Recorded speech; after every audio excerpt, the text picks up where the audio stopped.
Hi, welcome to Chat and Tales with Jen. And today I labeled this Where's Waldo because I was sitting in the prescriber's office today and she had a book sitting there. It said 5,203 ways or other something else to do besides looking at your phone. And I glanced through it a few times, and the one that stuck up to me that was so funny was dressing up crazy and going grocery shopping. And I thought, how cool is that book? So it made me think the game Where's Waldo, because that's something else you can do besides look at your phone. Um, so I have a list of those things, and I wanted to share them because some of them I think are funny, some I find boring, you may not. But first, I wanted to start off by showing you what my husband has done with my desk slash vanity station. Okay, and then we'll move on. Isn't that neat? Gave me a little calendar to put up my things. He got this little, letter holder. I did get my box of tissue I told you I was gonna get. He did end up mounting my nail, and what he did was he just ran the power cord through the back of the cardboard and put that in there, and I can slide it back and forth as I need it. And that's my makeup box. I've had it for years and years. And then he organized stuff that I normally have out on the top of the desk. He put inside a drawer, and then same over here. And then down there is the nail box, fingernail polish and stuff I showed you before. He also got me this cute little desk lamp. I used to have one similar to it, but it died a long time ago. And then, of course, this little stand. This and this. There also came with it was a set. Came with a little mesh bowl. But I didn't have any use for it, so he snagged it. He's got the board, whatever you call it, cork board, bulletin board thing that you use thumbtacks on. So he put thumbtacks in that little bowl on his desk. His desk is quite messy. I don't know if I should show it to you, but I will. He's in the process of organizing his. So yeah, he's work in process, but that's the board I was talking about. Yeah. And then he's got, yeah, he's been busy today. I don't know if you got one of these. See this 2-drawer file cabinet. Got this at Walmart years ago. And the darn thing is like all bent and buckling up. Don't know why. So we were going to buy a new file cabinet at Walmart. But I found these instead. No, they're not metal. But we've got the rails. You can hang those hanging folders from. And we just decided to go that route instead. We'll see how it works out for us.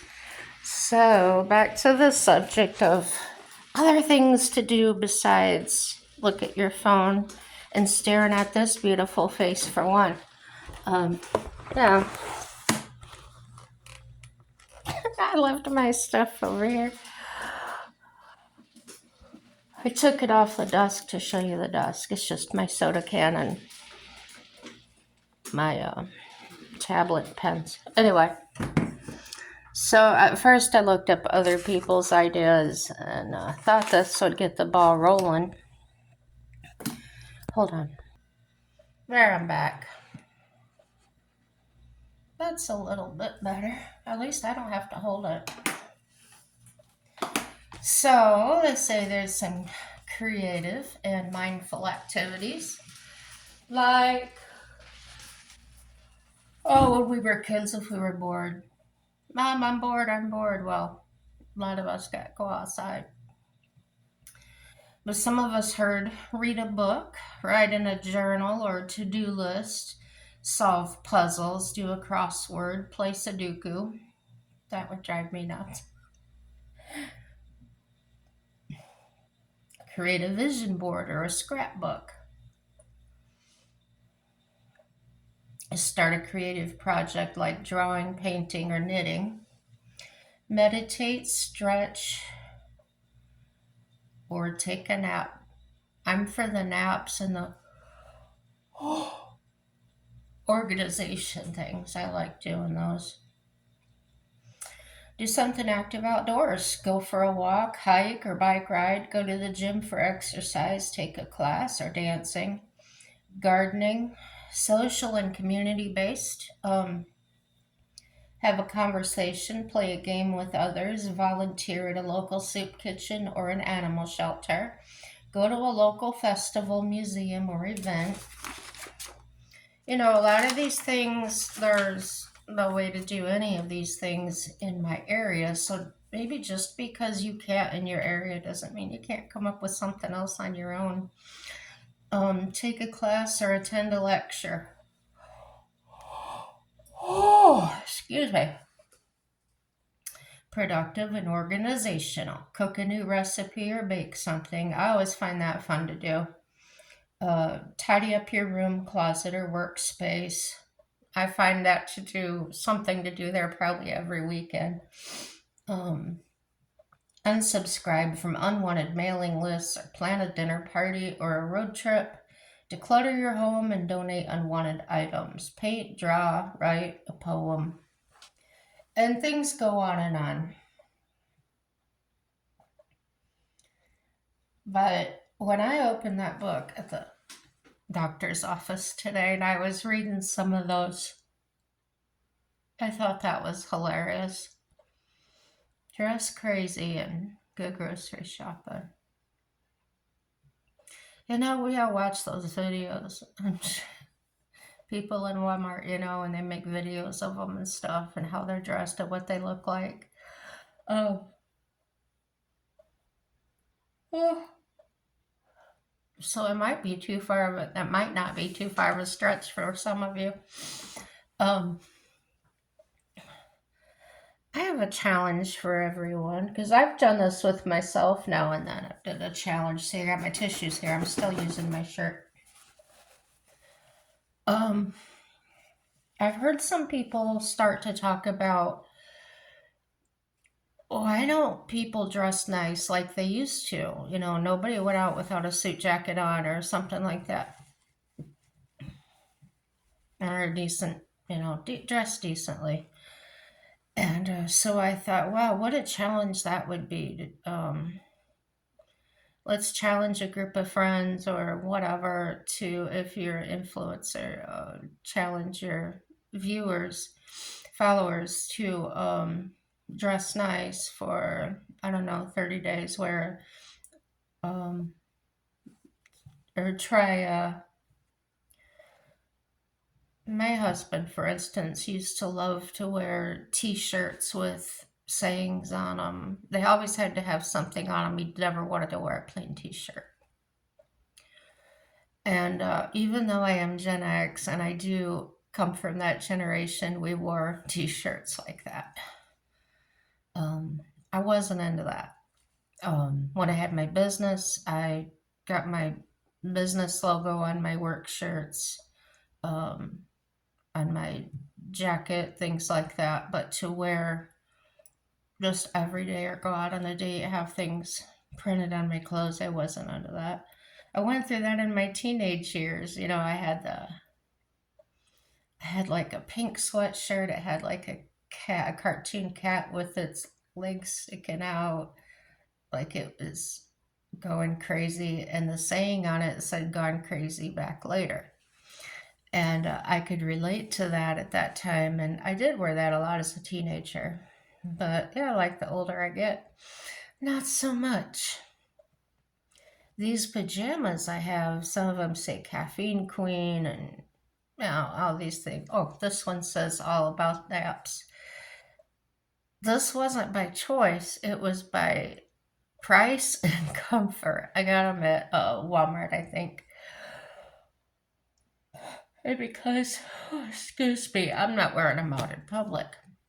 So for me to put on clothes that have printed things or words or things on them out in public, that would be like something new for me.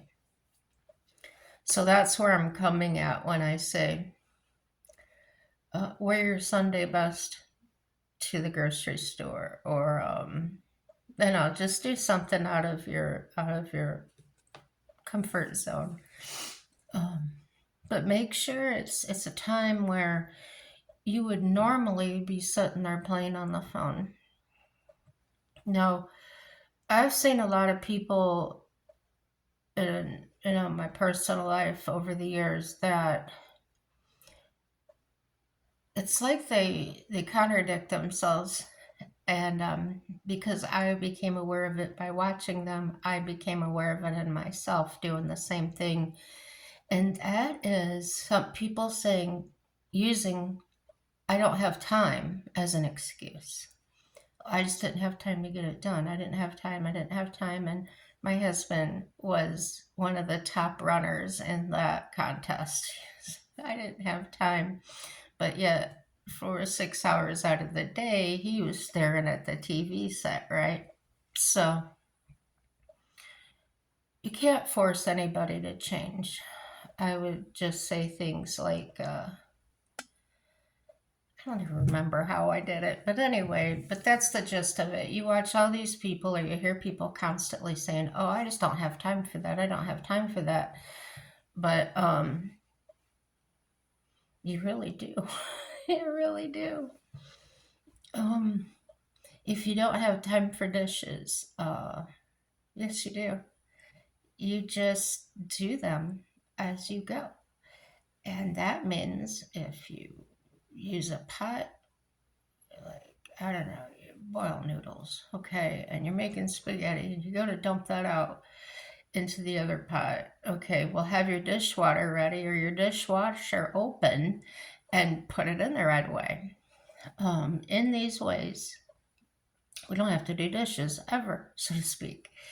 And what I mean by that is everybody has had dishes setting out, and then they go, oh, I'm going to do dishes. Okay. Um, that's what I mean by eliminating that phrase, I have to go do dishes. And then making it this whole chore. So that cuts down on my chart list. So you could work on things like that. You could start thinking about how to redo things, how I want to get everything done during the week so I can take Friday off, whether that's at work. I don't know, you know, you work fast food or something, you probably won't be able to do that unless you requested the day. I'm talking about like housework. Okay, my ex mother in law was an office manager at a very busy doctor's office, Bone and Joint Institute type place. High pressure job. So, what she would do is all week long. Now, I have to tell you the truth. This woman, she literally had a white living room. I mean, white leather furniture, glass and white marble tables, um, white carpeting, not off white, white. And so I don't have to tell you about the rest of her house. I hope not, because it was over the top for me. But anyway, she would get off work every Friday. She took off every Friday, and that would be her cleaning day. And her house was clean anyway, but that's the day she would come home. She would pull apart closets, just everything. every Friday. Um, and then in the evening, she wasn't, she had certain television shows she liked to watch, but she really didn't watch those either. She would sit there and crochet, usually baby blankets or whatever for her grandkids. Um, a professional woman, not really a homebody, not really a homemaker. She did her best, but she's just different. So I look at the people in my past and how they've done things, and I think, well, would something like that work for me? It's about getting out of that screen, out of that just staring at it. Um, Pick up your head, look around. I don't, I say that. When I go into a doctor's appointment, when I go in, I'm going to have a meeting with somebody. My phone stays in the car or the sound turned off or turned all the way off in my purse. But when I'm sitting there in the waiting room or something, I can look around and every single person is on their phone, even the ones behind the counters. And it's like watching one of those cult movies or something or whatever you call them, where it's just like welcome to the Twilight Zone. Everybody's hooked to the box. Remember that movie with Jim Carrey? Um, and then I noticed if I say hello to somebody, they are like shocked. They don't say anything back, you guys. They're just like they don't know how to act in public without their phone on. It's strange to me, but really, the only people I get a reaction or a hello or a conversation with is older people. And there's this funny thing I say. Um, a lot of times I'm in Walmart, I'll ride those carts because, well, money. And go in there, sometimes I forget, and I go in there on a busy day. And it never fails. You know, you can't see around those end caps who's coming or whatever. Um, so I take that cart very slowly and I'm leaning forward and I'm looking and looking. But sometimes somebody with a shopping cart will come like real fast right at me and they'll stop in their tracks. And there's that awkward moment, right? And I'll just say, "Ooh, we almost met by accident," or something like that. And we laugh or whatever. But that's how I socialize. That's how, places like that, a lot of people don't like the high stress. They don't like that many people being around.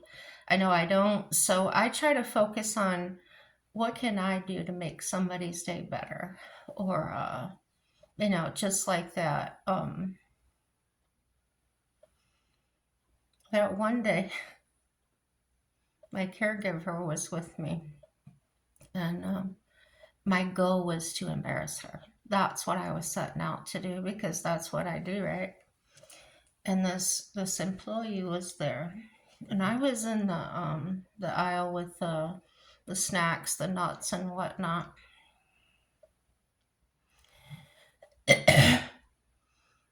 And she goes, "What are you looking for?" And I said, "I'm looking for an employee," instead of telling her what I was looking for.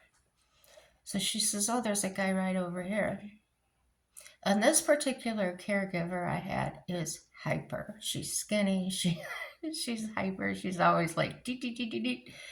So she goes and gets him, and she comes right back. And he goes, "Yes, ma'am. Can I help you?" Now I'm this older lady, and I'm sitting in this go kart, and probably the furthest thing from his mind is what I was about to say. I said, "Do you have any penis?" And he was trying. Poor man. He was trying to be so straight faced. It's so serious, but he was gonna lose it. So another guy came up and he turned to him with his eyes wide. He goes, "Yeah, can you help her?" And he went around the corner there, but he didn't leave. I didn't know he didn't leave. He goes, "Yes, ma'am, what can I help you find?" And I said, "I'm trying to find some penis. Do you have some?" And He's great. He's totally great. He goes, yeah. What kind do you want? Do you want the salted, no salt, honey roasted? Stuff like that. And but my caregiver, she had literally, guys, did a 180, took off running when I asked the first question. Now, where I heard instead of saying peanuts one time, I worked in this produce store, and the woman I worked with could not say cheese. And she'd always say that penis instead of peanuts. And I used to crack up. So that's where I got it from. That's what made me think of it and thought, well, if I heard it that way, somebody else will, and it was going to be funny. So maybe in Gen X, I know we used to joke with things like that all the time. But there's a lot of straight laced people now that, oh, don't you dare talk like that or whatever. Yeah, these are the same people that'll allow the rape word to go everywhere. And what I mean by that is the F word. Um, and I found out that instead of asking someone not to use that language with me, this is something I've practiced.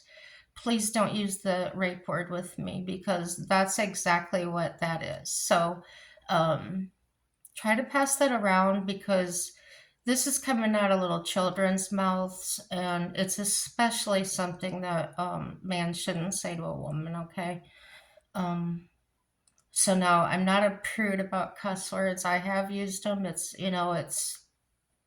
I've been convicted, so to speak, in my heart not to use them.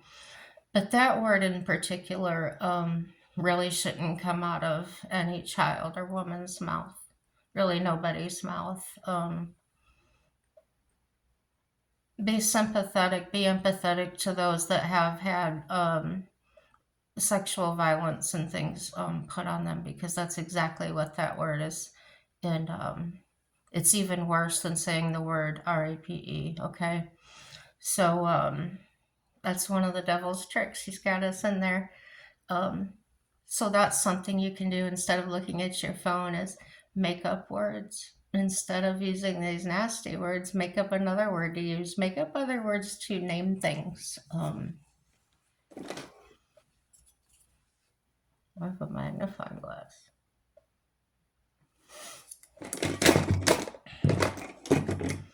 I don't know. Think of something. Maybe that's an eye dish. I don't know. But that's something you can do. I put up a calendar today. I said, oh, I'm going to start using my book again.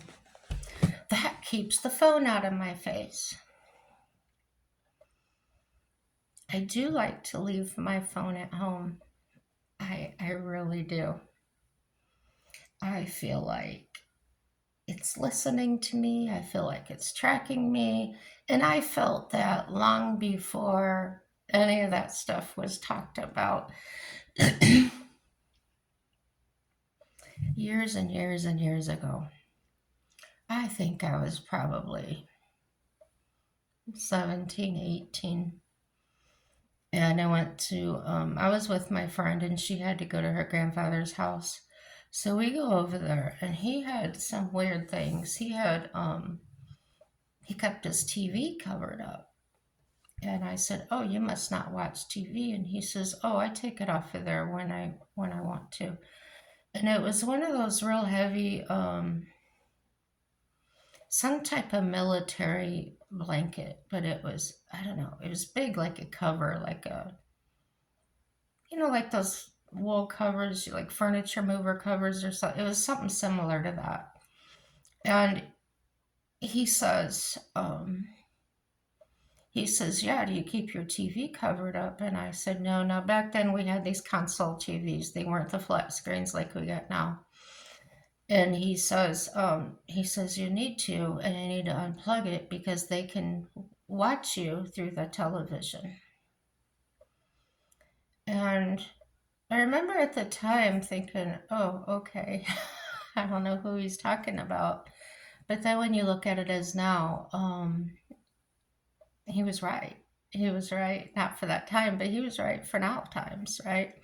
So, and recently with people with their conspiracy theories about the government and that, people said they were crazy, our government wouldn't do those things, but they actually were. And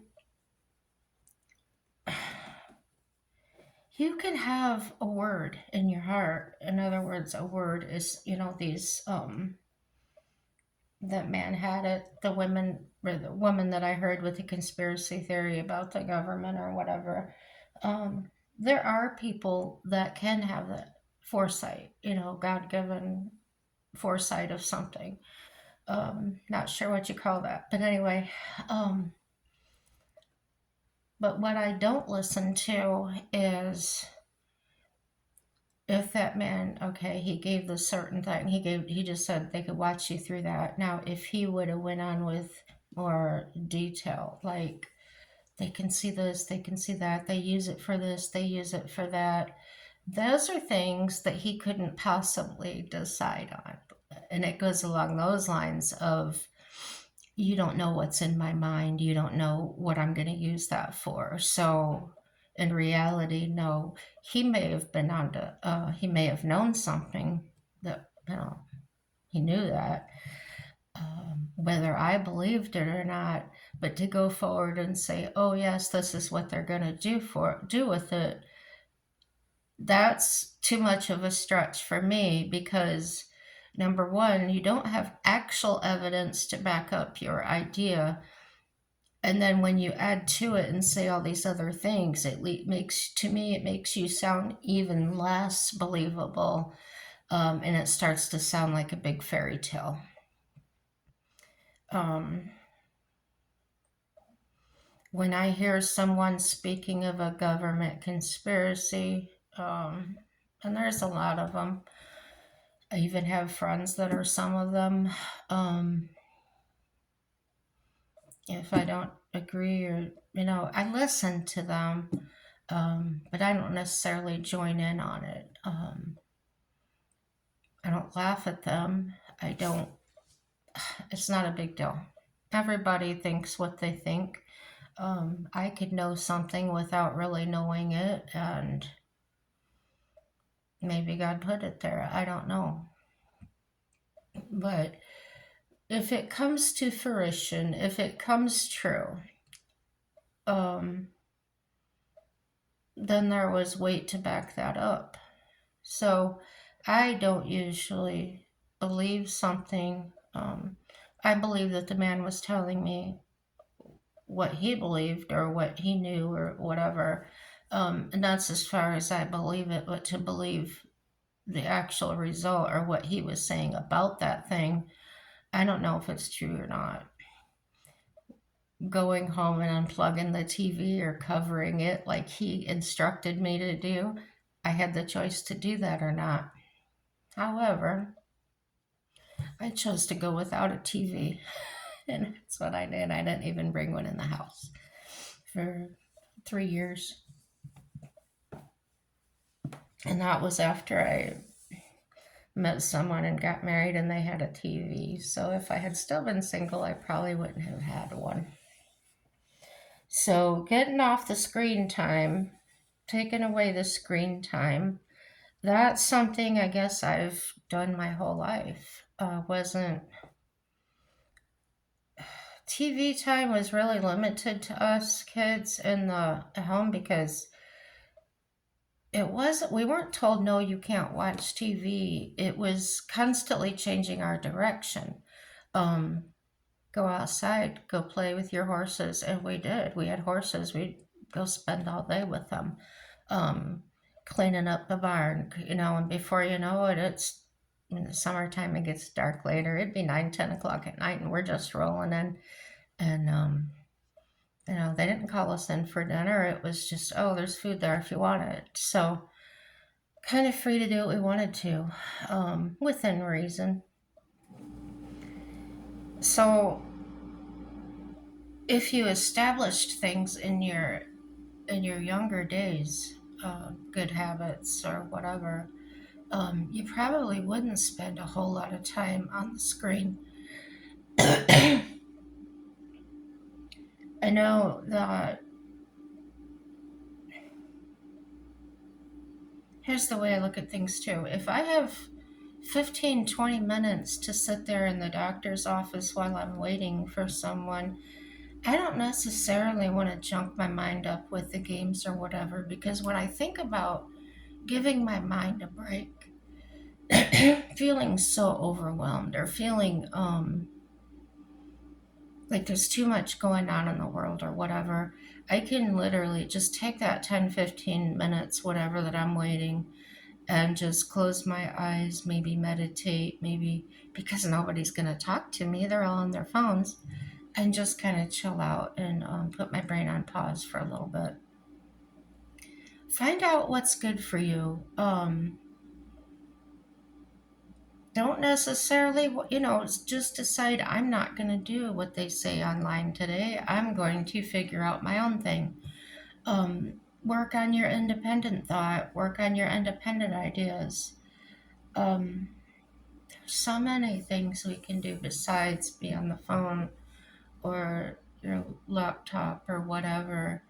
Um, Limit your time on it. We've done that. People have done that with their kids and stuff. Well, you get an hour, or you get this or that. And some people might already do that. Like I said, these are just things that I discovered. This idea was a book sitting in my doctor's office that I picked up and glanced through, scanned through it. I thought it was pretty neat. Homemade projects, homemade Christmas gifts, I think are kind of cool. I'll show you this one. This one, a lady gave it to me. If you had church or whatever, I don't know if you got this, but at our church, it was if you were participating in a gift exchange, you hung this thing with your name on the tree, and then you go take somebody else's, and somebody would take yours, and then okay, exchange a gift. Well, one time this lady got my name, and she made her gifts. Okay, and all this is, I don't know if you can see it.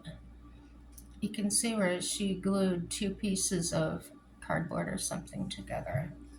And I imagine it's just some kind of maybe Elmer's school glue or something. She glued it together and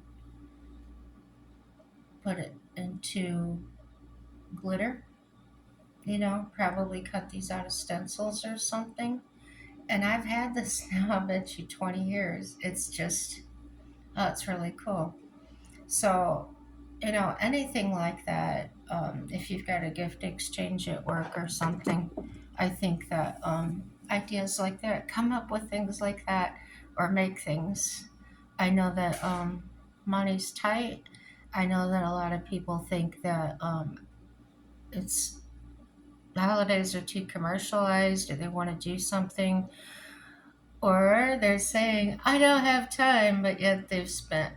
Calculate your time. How many hours have you actually spent staring at your screen where you could have taken 10, 15 minutes and done some of these things and didn't have to stress about the money, didn't have to go fight with anybody shopping, you didn't have to use a screen timer sitting there online shopping.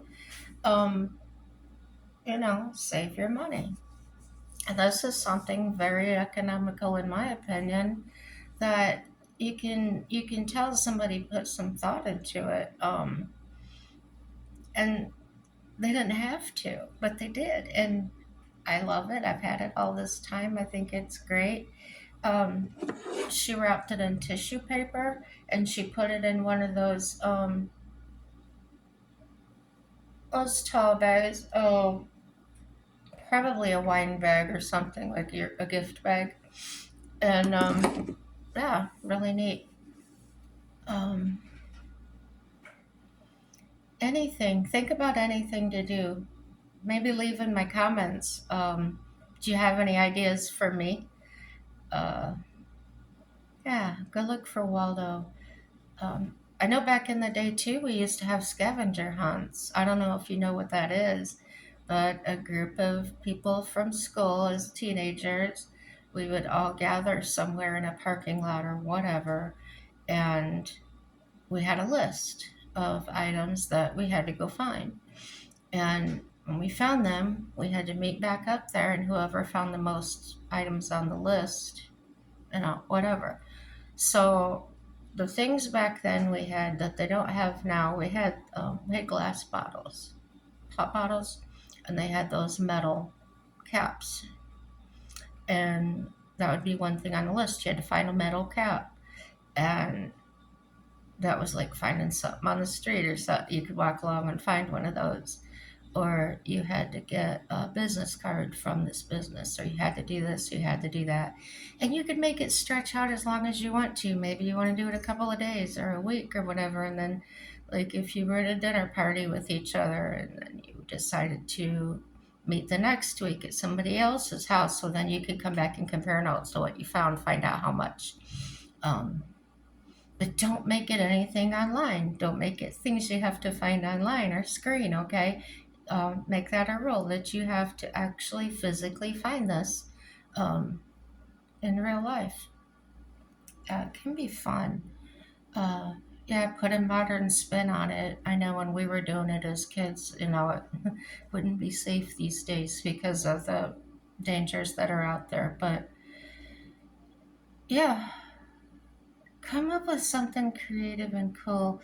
Maybe something that you have friends from college or high school or whatever, and or work even, do something together to memorialize your relationships or an accomplishment you made. Um, whether it's just a collage of memories or something in a scrapbook, or I've never done scrapbooking. I really would like to learn how, but not on screen. I want somebody to show me in person, right? So go find Waldo, guys. Everything's going to work out for our good. I promise. Have a happy day. Bye bye.